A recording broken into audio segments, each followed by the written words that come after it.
Unabashed. The most unpredictable, Becomes a headline. the most volatile, Outrageous behavior. unsubstantiated narratives, a battle of personalities. Welcome to Grant Tamasha, a co-production of the Carnegie Endowment for International Peace and the Hindustan Times. I'm your host, Milan Vaishnav. Scaachi Koul is an Indo-Canadian culture writer at Buzzfeed and the author of the 2017 book of essays, One Day We'll All Be Dead, and None of This Will Matter. For those of you who spend any time on social media, you will know Scaachi is a force of nature, dishing out sharp-witted takes on cultural and political issues from Kamala Harris to the Netflix show Indian Matchmaking. But she's also written extensively about her Kashmiri identity and her life as an Indian woman growing up in Canada. She joins me on the podcast today from her home in Brooklyn, New York. Scaachi, it's great to have you on the show. Thank you for having me. So there is a lot to cover. I want to first ask you about, how you are staying sane during COVID. We all have developed our routines. Some people have gotten into gardening. Some people have gotten to, sourdough starters. You are in New York City. You're in Brooklyn, I believe. What is life like for you? Paint us a picture. I think the sad thing is that my life hasn't actually changed that dramatically now that I'm forced to sit inside, except I just can't go to work. And obviously I can't travel right now. A huge part of my job and my monthly schedule was traveling. I think I'm making my husband insane. I think I'm making my cat insane, but I'm good. I'm staying inside is not a problem for me. It is the crushing, inescapable anxiety about the future. I could live without that, but I don't think I am going to get that gift. So other than that. So you're not making your cat insane. You're not making your husband insane. Am. And not, yeah. Sorry, but are they making you insane or they're fine? The cat's fine. The husband is legally allowed to be here. So what are you going to do? That's right. So speaking of legally allowed to be here, you are Canadian, but you are now living in the United States of America. We are in the middle of a kind of insane presidential campaign season. I guess any presidential campaign with Donald Trump is by definition insane. Give us some of your reflections on kind of an insider-outsider. What does the 2020 race look like to you? Oh my God. It's so funny to hear how Americans talk about your elections, because you guys are always like, this is the most important election since the last one. And it's like, okay, so they're all important. You never have an unimportant election. And in Canada, it's just not how that works. There are so many elections that I can think of as so uninteresting and uninspiring and kind of irrelevant. And part of that is because you can throw an election at different times. You do have set term limits, but not really in the same way as here because it's a parliamentary system. It's so chaotic. It's given me a renewed understanding of why Americans are so messy. You guys are such a messy populace. How could you not be? I don't know. It's bad. I would maintain some hope that Biden would win, but what do I know? I didn't know last time. So, you have some thoughts on the Kamala Harris VP pick. You wrote a column on Buzzfeed, which we'll link to in the show notes, in response to a piece that the conservative activist Dinesh D'Souza wrote, which kind of attacked Harris in various ways. But in the piece, you wrote the following, I just want to quote, "Just like white people, Indians have also been steeped in anti-blackness from early on in our history, even in moments when we too were being oppressed." And so, as you kind of take stock of where we are, does this moment offer, in your mind, some kind of unique moment of cultural reckoning? And do you think Indians are going to hop on that train? I don't know. I think it's a really, Kamala is such an interesting flashpoint because she's half Black and she's half Indian. And that's a conversation that I don't think Indians often get to have is our relationship with the Black community and how we treat them and how we talk about them. And I think it's going to be really interesting to see what Indian groups kind of try to erase her Blackness, and conversely, what Indian groups don't really want to claim her because she's half Black. I don't know. I'm generally not an optimist about these things. So I don't think this is the time when a bunch of Indians are going to be like, oh, oh, I see, I shouldn't be racist. Okay, my mistake. Let me start over. Like, I would love that to be the case. And I think it happens, but it's a slow burn. It's a slow trickle. And I don't know if if merely her presence is enough. I don't know. I'd love to be proven wrong, but I think it's really early in this, in her involvement in this campaign for anybody to really know for sure.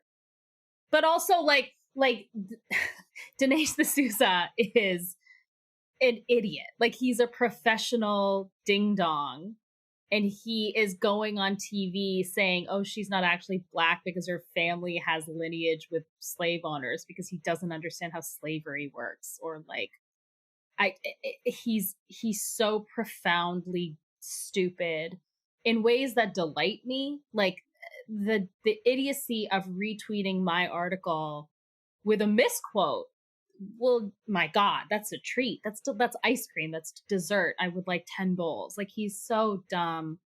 So if that's the kind of Indian that we're going to have to fight against in terms of like dealing with anti-Blackness, oh God, that'll be easy. I'm not worried about that at all then.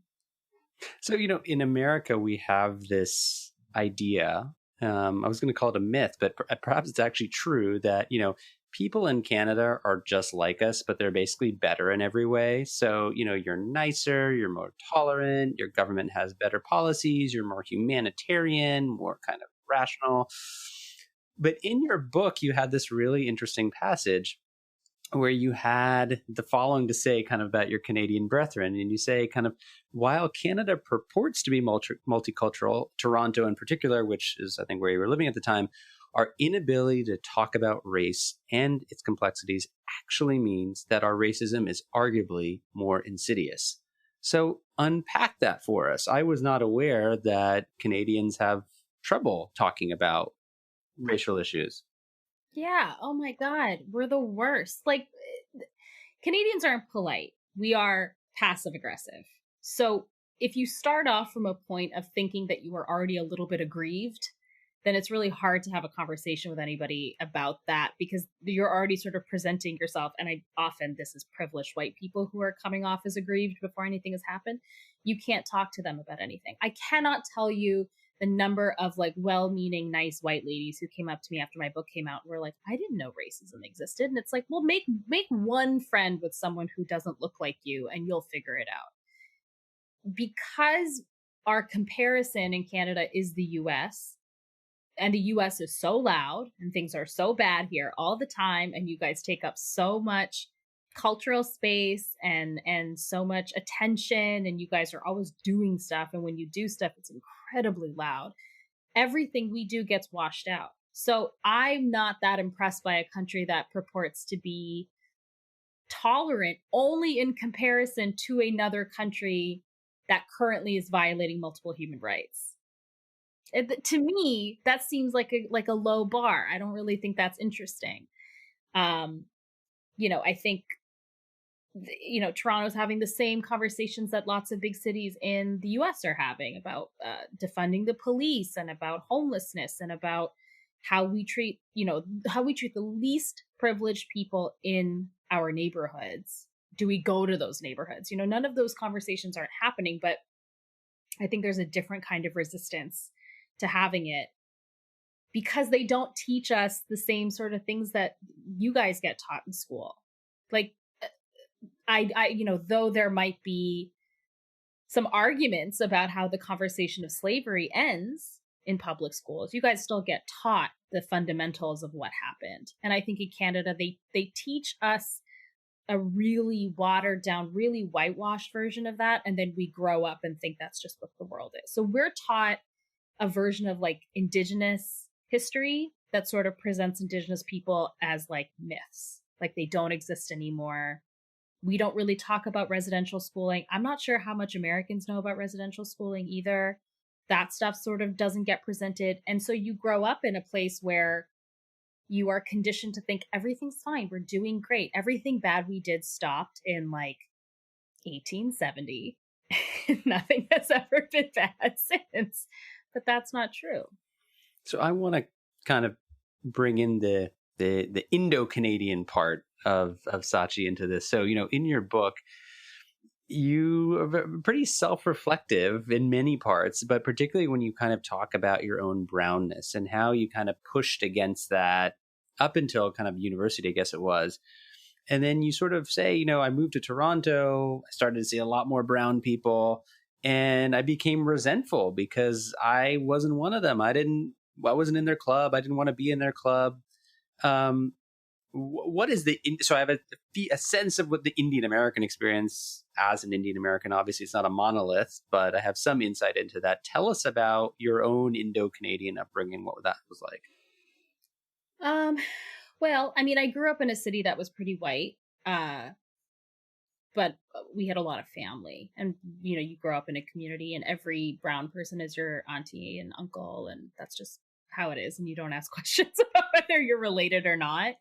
And that was fine, but I think I got in trouble a lot when I was younger because I was doing things that I wasn't supposed to do because I was supposed to be like a nice, pious Indian baby, and I didn't do any of that. And so when I moved away, to me, it was like an exciting opportunity to not be like the one brown person in class.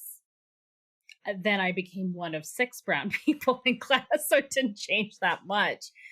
But I think when you see other people who are from your community and are able to embrace it in a way that you can't, it's a really complicated feeling because at once you feel resentful, you feel like they're showing off something that you're hiding, like it's like someone's showing your shame, and it makes you uneasy. And then at the same time, it makes you sad because you think like, oh, well, if they can do it, then why can't I own this as well? And what has been lacking in me that I haven't been able to connect with this, and what have I been so afraid of? And so, you think about it a little longer, and then you realize all of the effort that you've put into hiding and the effort that you've put into getting along and making peace with white people primarily, sometimes comes at the cost of other people because you're doing it at the cost of people who are darker than you, who are less privileged than you, who don't have, I'm fair skinned, I'm Brahmin, I have like, my family's very middle class. Like I have a lot of privileges, but my focus on I'm brown and I'm not going to fit in and I have to squish myself into a place of whiteness, it punishes other people. And then it also punishes yourself because you're not going to win. Like you're not going to win this thing. And this is something I would say to Dinesh if he ever dared to come near me in person. I welcome it. Oh, I welcome it so much. But I would say the same thing to him, which is you are siding with your oppressors with the hope that they will take care of you when the war starts. They will not. They will not. They're using you as a toy. And as soon as you cease to become relevant to them, you're done. And I think I started to realize like I was trying to side with people who weren't nice to me. And so for what? So I'm curious about your connection and the connection you feel to India. For Buzzfeed, you've written about India. You've written about the fact that your parents were stuck in lockdown there during COVID. But you've also talked about your connection to Kashmir. Your family is from Kashmir. You come from a family of Hindu Kashmiri pundits driven out of Kashmir in the 1990s. And at the end of 2019, you wrote that, the events of August 5th, 2019, when the Article 370 was abrogated and, there was this fallout in India, that whole set of experiences created new divisions in your family. Tell us about sort of how did those cleavages work? What was the breakdown? What were the camps? Oh, I think I'm alone on an island. This breakdown. I don't think a lot of my family agrees with me. I lived a pretty uncomplicated life when it came to my connection with India for most of my life because I was told we're Indian and that's all you really need to know. And then you get older and you start reading stuff about Kashmir, and then you realize that sometimes when you talk to another brown person, they ask where you're from, and you say India, and they go, oh, where? And then you say, well, my dad's from Jammu and my mom's from Srinagar, and they look at you. And then you're like, wait, maybe I've said something that I didn't mean. I've revealed something that I didn't mean to. I feel less comfortable now saying that I'm Indian because I don't know. And it's such a loaded sentence now for me and for other people too, because it tells you so much about where I might land politically, which I don't like because I don't like the BJP. I don't like what they're doing to India. I don't accept this Hindutva ideology that they're trying to push through this massive country that has so many different religions and has so many people to try to protect. I'm not comfortable with that. And so now saying, even in North America, oh, I'm Indian, when my family's from Kashmir, is much more loaded. And I haven't really figured out a solution with that yet. And it's because now if I say I'm Kashmiri, if I say this to a white person, then I got to get into a 10-hour long conversation about, okay, well, here it is on the map, and this is why I'm saying this. And I don't know, maybe I'm Pakistani. Who knows? I don't really care. Like, that conversation is so lengthy, so I have to make a decision about how much I want to talk that day. With my family, I think there are a lot of younger people in my family who agree and think what happened last August was a human rights violation, and it was very clear what the Indian government wanted to do. And then with the older people in my family, they think I'm an idiot, and they think that I can't possibly know anything because I didn't grow up there. And some of the people telling me that grew up in, Rajasthan. So I don't know what he's talking about because he doesn't know shit either by that token. So, I think with some people, we've come to a comfortable silence on it. Me and my dad fight about it all the time. But he and I are made from very much the same cloth, which means that we can fight and then, you can still eat dinner. So could I just ask you kind of one follow-up on this? I mean, I think, one of the hopes, if you leave aside the policy decision of 370, that even people who were opposed to what happened on August 5th, one of the hopes that they have is that there might finally be a reckoning or an awareness about the Pundit community, about their desire to return to their homes and so on and so forth. Do you see that as a possible silver lining or a possible upside that I can't view it as a silver lining if it comes at the expense of Muslim people in the area? I won't. I don't have the stomach for saying, well, this is acceptable because then it'll mean my people can come back after they were run out or whatever, like whatever narrative. People have very different narratives about what happened to the pundits. I do believe that awful things happened to my community. That's not lost on me. And I think when I wrote that article last year, I think a lot of people selectively chose to not read that part of what I was saying. I believe that happened. And I believe it for my family, and I believe it for my grandparents who fled in the middle of the night in 91. And I believe it for my mother who hasn't been able to go back in 40 years. I believe that. But I do not want that at the expense of another community. Because what do I get then? Nothing. I propagate the same thing for another 70 years. So what happens when this happens again? And then we have a Muslim population saying we were run out, we were killed, we were persecuted, we were driven out of our homes. So for what? Because then I'm doing it twice. And I don't feel like, as somebody who is, I'm of that kind of final generation of Kashmiris at this point who are like that pure blood bullshit that they love to talk about. Once my parents die in our family, most of the language will be gone because I understand it, but I can't speak it very well. My brother understands it very well. He can't speak it at all. Do I want, of all the things I could possibly carry from my parents and from their generation and from their history, is this the thing I want to carry? Not really. And I think fundamentally so much of the conflicts that have happened in that region is because India steps in because they think that they're going to protect Hindus. What they're actually doing is going after a marginalized community. Muslims are a minority in India. They might be a majority in that area, but they're a minority in India. They know exactly what they're doing. So I'm not advocating that like my mother should never be able to go home, that we shouldn't have conversations about what happened to pundits in the area. But I want to know why we can't say two things at the same time. Why can't we hold two things in our hands at the same time? And that nuance seems to be lost. And sometimes it's lost by people who had firsthand experience. I understand it a little bit better when my mother gets upset about these things because her family really lived through it. I don't get it when I meet like Raj at NYU who's 20 and has never been and who like has no vested interest in this, but gets in a 10-hour argument with me about how like you shouldn't be friends with Muslim people because they're sneaky. That's the sort of stuff. That's when my back gets up. So I get, yeah, I mean, I guess there's a silver lining, but I guess you would have to question whether silver linings include the subjugation of another people.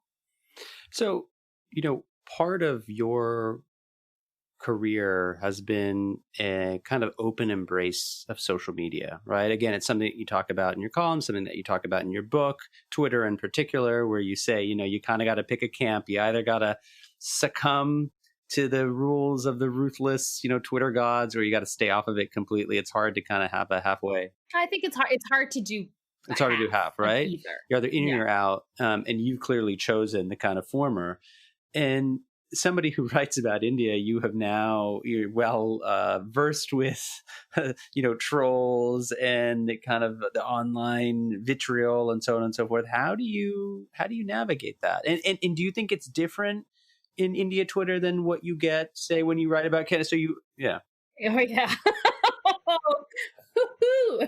Yeah, it's so different because the kind of like lousy, boring racism that comes from white people, like they have no creativity and they've run out of things to say to me. So part of the problem when white people yell at me is I'm not Muslim. So half of the slurs they'd like to use for me don't work.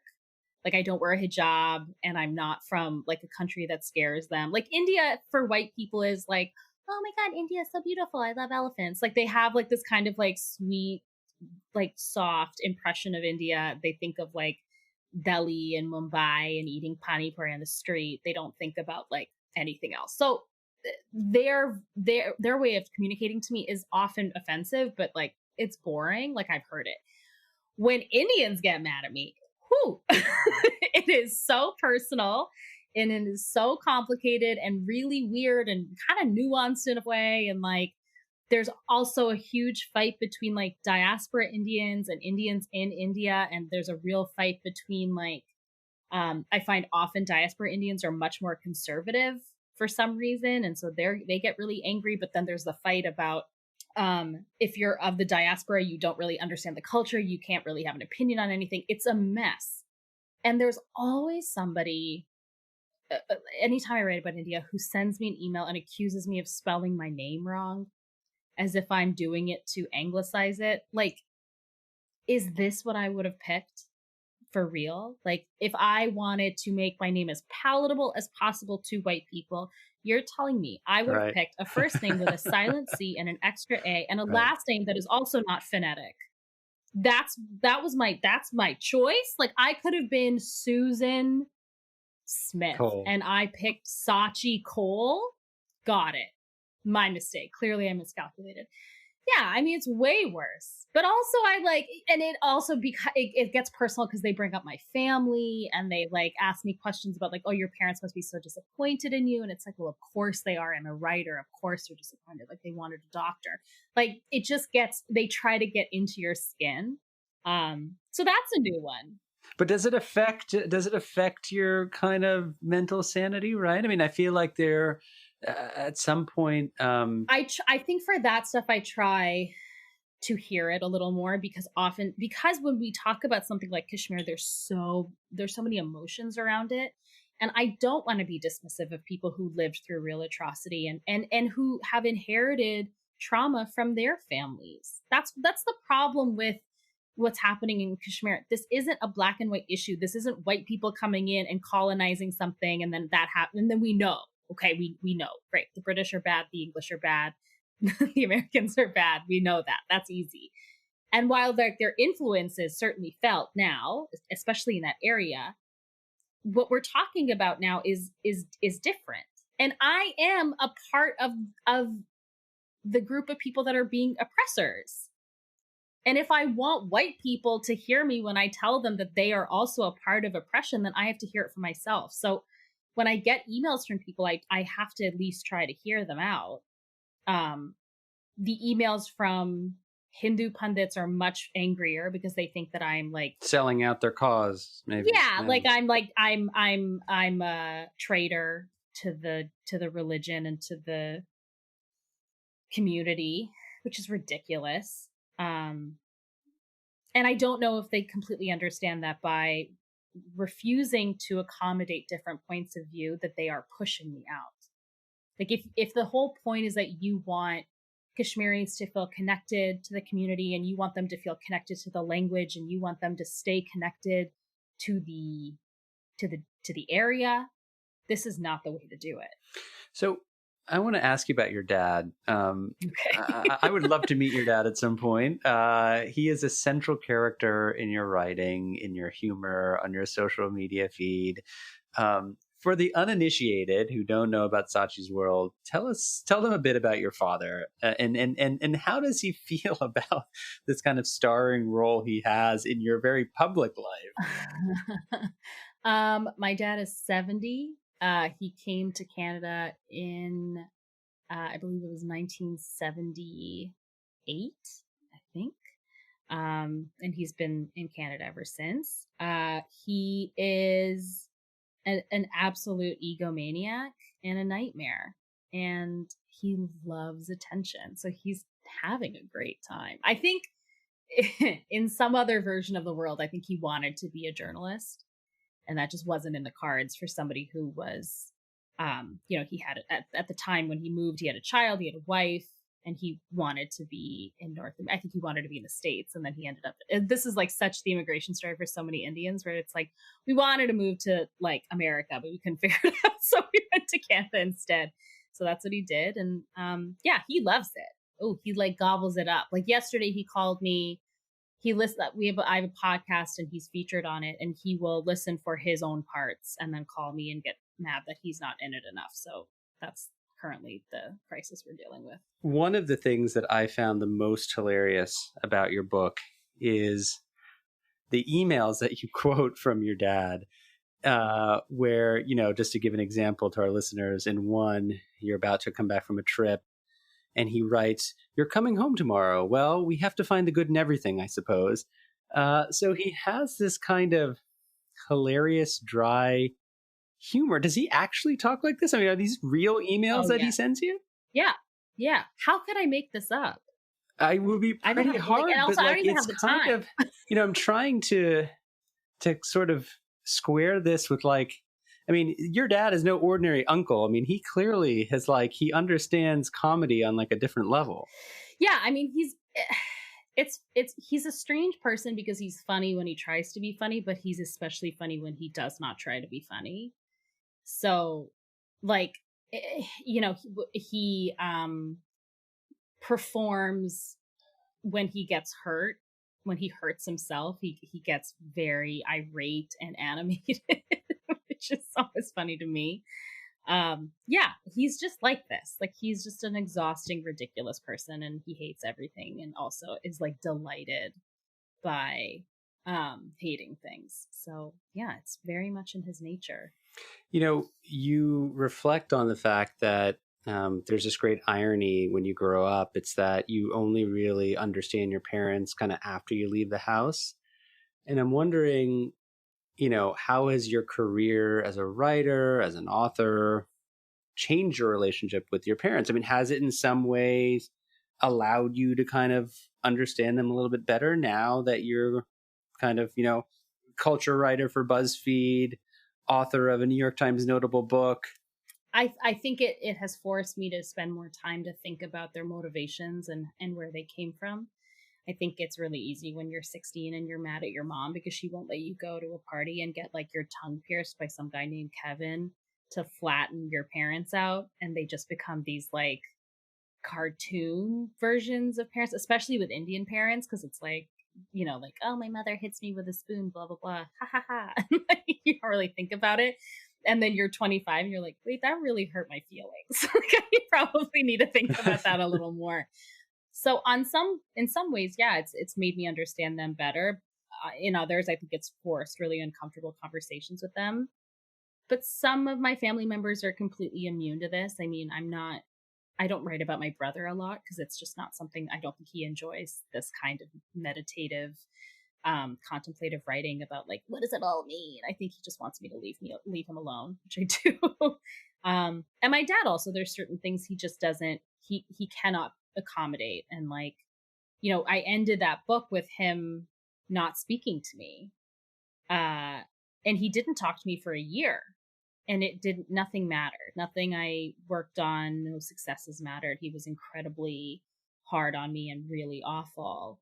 And then at the day I got engaged, he started speaking to me again. And we still haven't talked about that. One day we will, I'm sure.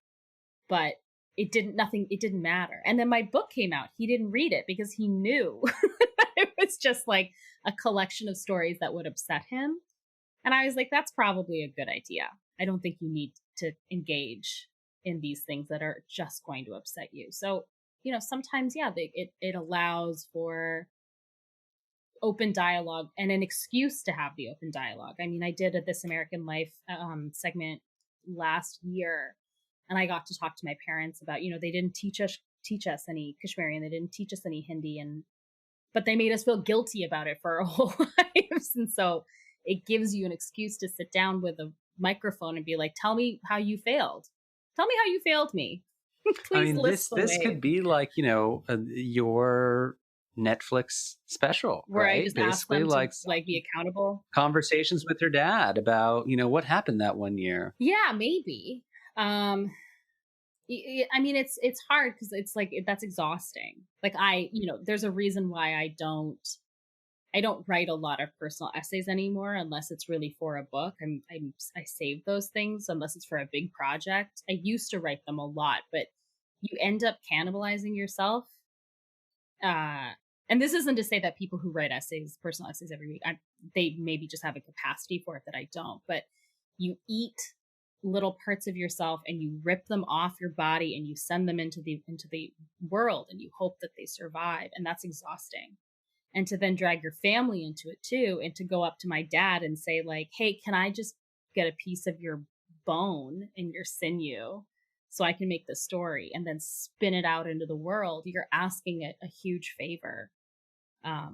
So I do it less because it's a lot. I think it's a lot. And all they did was have a baby. I don't think they anticipated like, oh, one day she's going to ruin our lives. We're going to get doxxed for 20 years. I don't think that came up. So my mom has this joke with me and my brother that, whenever we complain about something, that happened in our childhood, like, just don't write about it in your memoir, Yeah. They've actually never said that to me because I think they know that it would only make me do it. Yeah. If they said that, I'd be like, well, that's going in. But I also think you kind of get a little bit of plausible deniability, because I think I generally try to make sure that in whatever essay I'm writing, I'm the problem. And I think you can get away with murder if you do that. So I can't end this conversation, Scaachi, without asking you about, the great cultural touchstone of our times, the Netflix show, Indian Matchmaking. To me, anyway, it's been a really interesting. I will admit, I have not seen anything past the trailer. You haven't yet. watched it? I haven't gathered up like the internal fortitude. But what I find so interesting is that you have some people on one side who say like, this is such a sharp and savvy social satire. They totally understand all of the dynamics of caste and privilege and wealth and so on. And then you have others who are sort of saying like, this is only going to serve to perpetuate the very worst, more stereotyped cultural traits of kind of Indian society. On this all important question of our age, where do you end up, or do you end up somewhere very different from either of these? It's a like frothy, fun little show. Like I watched it very fast. I don't think it's a satire. I think it's telling you exactly what happens. It's not being tongue in cheek. It knows exactly what it's doing. But I think there's a huge difference between being accurate and being necessary. So I can make a documentary about how Indians are racist, but for what? Like, for what purpose? And I think what was so odd was that this was a show that was very clearly marketed to white people, to Americans. It was on Netflix US. It wasn't coming out of Netflix India. It was made by Indian people, but Indian American people. And I think a lot of the nuance got lost. And I think there were things that they didn't fully explain to the audience. And that's when people get their backs up. So if this show had still existed in the same way that it has, but maybe they explained what it means when you say that you want someone who's fair. Because I had my white friends texting me saying, I thought fair meant pretty. And I have to be like, well, it does, but they mean pretty as in white. They're equating whiteness with beauty. And then I have to explain to them what that means. Or to sort of get into the complications of like, why does this girl need to marry a Sikh man? Why is it a big deal that she's divorced? With Vyasar and his father being in jail, why is that a big deal? Like, what's the cultural relevancy of that? And then like, there was just, you needed a voice in there to contextualize it. And the problem is that with the way that the show was formatted, that voice would have been Seema, who was the matchmaker. And she was the wrong person because her point of view is very old school. And I actually think part of why she was doing this show was because her business is probably not working the same way that it has for the last 40 years, because now she has to take into account that like kids can go on the internet and meet somebody. There's far more love marriages happening than before. There's more choice. You know, this is why like that guy's mother is constantly talking about how her BP is going to kill her, which I don't know any other ethnic group that refers to it as BP, and it makes me laugh so hard every time. I was like, does anybody else know what this means? Because I love this, but like she's freaking out because her son has an option. He has a choice, and he did make a choice because he got engaged, and then they didn't get married. He's in love with his cousin. That's what I think. But anyway, like you know, it was such a binary show. It's just a bunch of like straight people. Mostly from the north, with a few exceptions, who are trying to look for other people. But there was no conversation about the implications of this. And what does it mean if we keep forcing fair-skinned people to marry fair-skinned people, for people in the same caste to find each other? What does it mean for this girl who's Guyanese, who's saying, like, I have a hard time dating Indian men because if they find out I'm Guyanese, they think I'm not Indian anymore. Like, that is so complex and interesting and sad and devastating and frustrating, and no one was present on the show to sort of be a guide through that. And I think that's why you see Indian people watching it and feeling frustrated, and that's why you see white people watching it and being like, fun, and then never thinking about it again. But I mean, like, I hope they do a second season, and I hope that it can simultaneously be more fun, because I think it needs to be a little more delicious and enjoyable, like but also you need somebody to be able to explain why this stuff is bad. Alternatively, I think they should just give Ankita her own show. She was the girl at the very end that clearly came on to promote her business. I would watch 10 seasons of her just being a person in India and having a nice time. That would have been. Well, I don't know, Scaachi, maybe you in season 2 will be the voice of context. I'm happy. I would be happy. I would love if it was like Seema tells them whatever needs to happen and I show up and I'm like, no, this isn't how it works. We're going to go to a bookstore. We're going to find a nice boy. We're going to figure it out that way. I'm going to call some friends. Like, I mean, I don't know. And even the stuff of like consulting the stars, I don't think that was explained enough. Like, they sort of presented as this very woo-woo thing that's like inexplicable. What is it? It's no more complicated than like when I go on CoStar on my phone and like look up that me and my husband are compatible because he's a Sagittarius and I'm an Aquarius. Like, it's not that different. I know lots of white women who buy crystals and sage their house after a bad date. Like, but it's equated differently. It becomes this kind of unspeakable, unknowable thing. I mean, I don't know. I really do hope they get a second season so that they have an opportunity to sort of lend more context to it, because I think that was sort of the chief frustration with it. But it was certainly accurate. Nobody can say that it wasn't accurate. Scaachi Koul is a Canadian culture writer at Buzzfeed. She is the author of the book of essays, One Day We'll All Be Dead and None of This Will Matter. It is equal parts heartwarming, hilarious. I highly recommend it. You can follow her on Twitter at Scaachi. That's SCAACHI.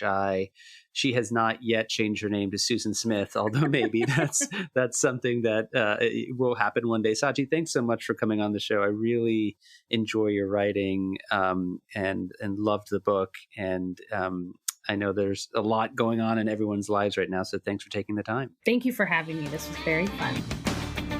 Grant Tamasha is a co-production of the Carnegie Endowment for International Peace and the Hindustan Times. This podcast is an HT Smartcast original and is available on htsmartcast.com, India's fastest growing podcasting producing platform. You can also find us on Apple Podcasts, Spotify, Stitcher, or wherever you get your podcasts. Don't forget to rate and review. It helps others find the show more easily. For more information about the show and to find the writing we referenced on this week's episode, visit our website, granttamasha.com. Production assistance comes from Jonathan Kay. Tim Martin is our audio engineer, and Maya Krishna Rogers is our executive producer. Thanks for listening, and see you next week.